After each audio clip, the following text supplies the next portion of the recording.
I'm just going to share with you a quick video on how you can wrap and protect your children's toddler beds and cribs from teething damage. Lots of kids do teeth on the rails of their cribs, and I wouldn't like the idea of my little one ingesting any of the varnish or the wood. So I did this to my daughter's crib about 2 years ago. Since that time, I've taken them off, washed them, replaced them, and they've worked very well for us. So now I'm doing it to her toddler bed as she's cutting second molars, and just the other night she teethed on one of the rails. So I'm going to be covering her toddler bed as well, since I hope to keep the furniture in good condition and use for her little sister in a few years from now.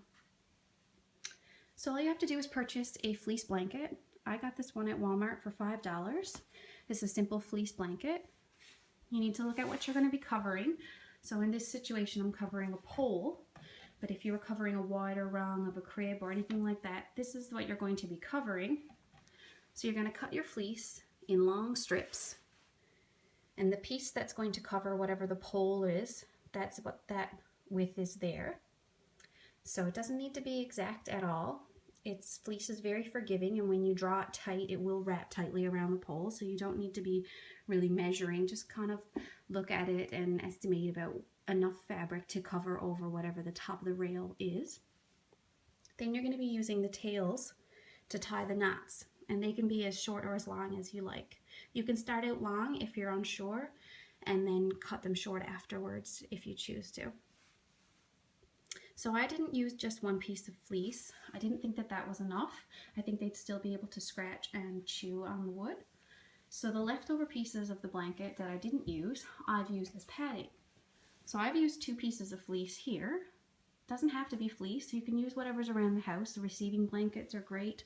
Anything at all, just to provide a bit of padding underneath so when they chew, they're not causing damage to the wood. Then you're draping your blanket over the top. So all the tails will be in place. All you have to do is draw them together and tie them in a knot. And you can see that when you draw them nice and tight, there's no give in the blanket. Your child wouldn't be able to, take it off in the middle of the night. There's far too many little knots in there that they would never be able to get to. So you have no worries about safety or anything like that. You can also make them very custom. A lot of cribs today have some very wide decorative rail tops. They're not like older cribs, like say for example this cradle that have very tiny tops. A lot of them can be decorative or unusual shapes, and finding a teething guard or a cover can be very difficult, and custom ones purchased from other people, while they're very nice, can be as expensive as $40 and $50. So this $5 fleece blanket is going to cover my entire toddler bed. And again, you can see the finished rail here. So there's just a knot after every tail. It's drawn nice and tight all the way around.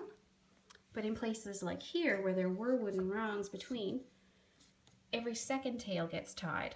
So the tails that are in front of the wood were actually tucked in underneath. So you can easily stuff those in underneath, tie every second one, and it fits over very well. The padding is nice. I do know for a fact that after we did this to my daughter's crib about 2 years ago, she did continue to teethe on the rails. You can tell in places where the fleece seemed worn and had pilled a little. And so I certainly know that they did their job and protected the wood. That crib is now being used for my second daughter, and I was able to remove all the fleece, wash it out, and put it back, no problem at all.